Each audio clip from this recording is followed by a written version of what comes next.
Good morning, good people. Come on in. Get ready to be entertained. This is the Cowboys Final Verdict, and I'm your host, Ronnie Judge. So we have some things going on in Cowboy Nation. I want to get on here real quick and get out the news to my fans, right? If you're a fan of the Dallas Cowboys, if you're a passionate fan of the Dallas Cowboys, if you're a loyal fan of the Dallas Cowboys, you found the right channel. This is the Cowboys Final Verdict, and I'm that fan, right? Like every year's our year, right? Like I'm that fan, right? Like I believe that every year's our year, because why watch the game if you don't think they're going to win? Just saying, right? So OTAs have started. There's been some things going around. Look, Shoddy has instilled a culture that's new, right? Like it's not just talk. The players are responding in OTAs to this coaching, to this culture, to this. They're buying in. The players are buying into this culture that Shoddy has created. He started it with his coaching staff, with these hires. I believe Jerry Jones has removed the collar, right? Lengthened the leash. Don't get it twisted. Jerry Jones is the owner of the Dallas Cowboys, and nothing happens in Dallas Cowboy Nation unless it goes through Jerry Jones. Let's just be real, right? Shoddy he's got the players buying into it. We've got camaraderie. We got players playing for players, right? There's some question marks, right? Like I'm still hyped about the George Pickens trade, right? If you're new, right? If you're just now coming on to football because of OTAs, training camp coming up, you want to get caught up. Look, like that's what this channel's all about, helping you get caught up, helping you stay current with what's going on in Cowboy Nation, right? As a Cowboy fan. I'm not an analyst. I don't break news, right? Like I'm just a passionate Dallas Cowboy fan who uses YouTube as my Dallas Cowboy therapy for a toxic relationship, right? Like I've been a Dallas Cowboy fan since 1969. That's the youngest I can remember, right? Like I was probably born a Cowboy fan, but I can remember 1969, right? I remember those times, right? The glory days, right? I watched all 5 Super Bowls, right? I want us to return to that glory. I want us to return to that dynasty, right? And Shoddy has started it. It starts from the top down. Philadelphia Eagles has showed us that. Everything in the Philadelphia Eagle. Sorry, that was hard to say, right?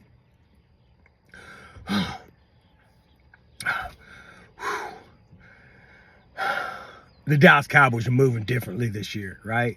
They are just moving differently, right? I believe that Shoddy's going to get in his bag, right? Like I believe that Mike McCarthy, being a defensive-minded coach, held the offense at bay. I believe that there's always turmoil in the coaching staff.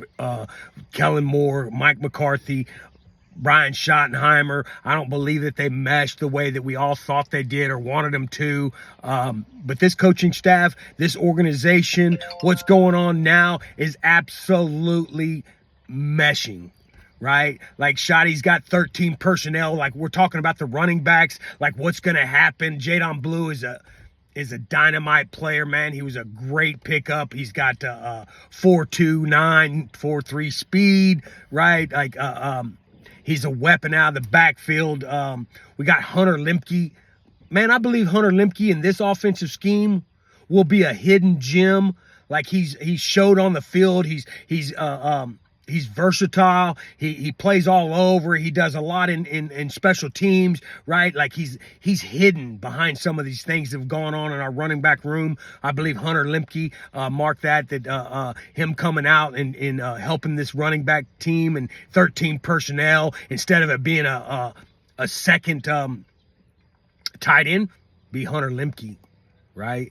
Like somebody's got vision, somebody's got decisive plants a foot and turns up field, right? Hunter Lemke is that guy, right? Deron Bland, we're talking about the corner situation in OTAs. Deron Bland's been playing in the slot. Deron Bland's played in the slot, which he got all of his interceptions on the outside, right? So we thought, hey, he'd be on the outside. He plays in the slot a lot, too, and does well. We lost Jay Lou, so we trying to find that replacement for Jay Lou, man, and that's a hard shoes to fill because Jay Lou was all pro in the slot, right, in the nickel coverage, right.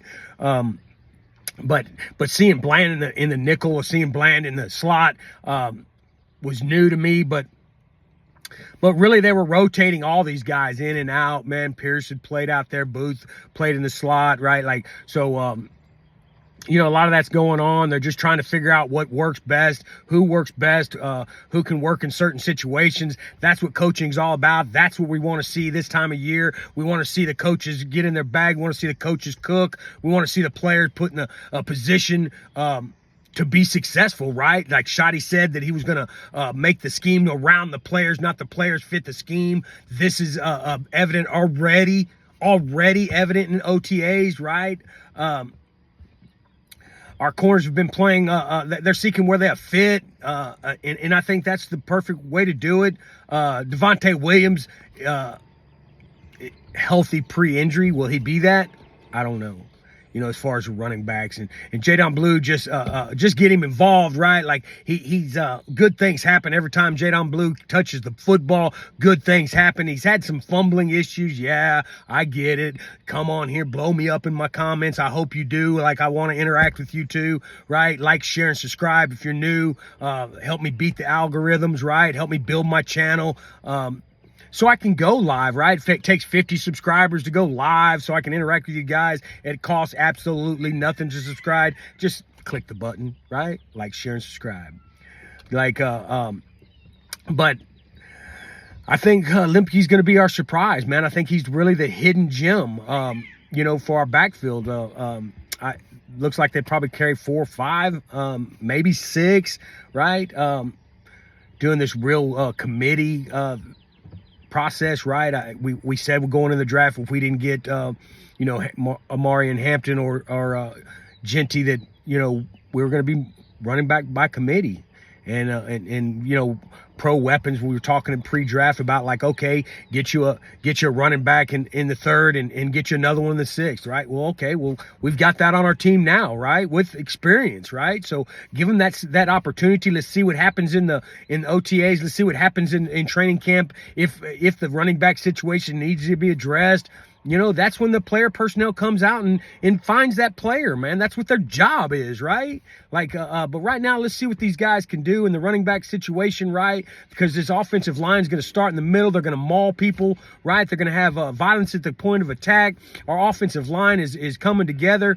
I really like what they've shown so far. And the Dak Prescott, CeeDee Lamb, and George Pickens, these dudes are all on the same page, man. They all want to win. They're all competitive. CeeDee Lamb, the media is all trying to get CeeDee Lamb, because we all know that wide receivers are alphas, right? They're, the Des Bryants of the world, right? The people that want the football, that give me the football so we can win mentality. That's what a wide receiver is. That's who they are. That's what they should be. And so to have George Pickens have some of his attitudes in Pittsburgh, right? Like he was taking plays off, what I want to see is his growth, his maturity, his temperament when things don't go his way, when CD gets locked down, when GP, he wants to be called GP, right? So if you hear that, I didn't coin it, right? George Pickens, GP, he wants to win. CD wants to win. The media's been trying to say, hey, CD, well, what's going to happen when GP gets all the plays, right? There's no 1 and 2. They're both ones. Shut them both down is what our offense is going to tell the defense coordinators of the opposite team to do. Shut both up. CD Lamb, George Pickens, then shut our running game down. Then shut our tight ends down. We are going to be a dynamic offensive team this year. What championships won by defensive? When we're putting points on the board, our defense has been lights out. Micah Parsons will feed. When you start putting points on the board, Michael Parsons is going to pin his ears back, and he's going to feed him and Dante Fowler, him and EZ coming off the edge, right? So, like, this is going to be an exciting year. George Pickens, reminds you, is only 24 years old. He's growing up in public. I just want to see his response, his maturity versus his passion to win. George Pickens and CeeDee Lamb and every other player, to include Michael Parsons, their maturity and their response versus the passion to win. Lay it on the field, baby. Put wins on the board. Play for your other teammate. If you're shutting me down, Michael Parsons gets shut down, take on them double teams, let EZ feed, and vice versa, right? I think it's a team win. I think that's the culture Shotty's instilled. I think that's the culture they've begun to build, and the players are all buying into it. The last time this organization has bought into a culture, bought into a coach's scheme, is when Jimmy Johnson was the coach. They all bought into it. They bought into it for 3 fucking years, and we fucking won championships. We're on the build today. You can believe it if you want. You can think it's hopium if you want, but I'm a passionate fan. I believe that this fucking team is on the verge of greatness once again. That's my final verdict. Like, share, and subscribe. This has been the Cowboys' final verdict. Be kind. You don't know what anybody's going through. Be generous. Peace and love. Like, share, and subscribe.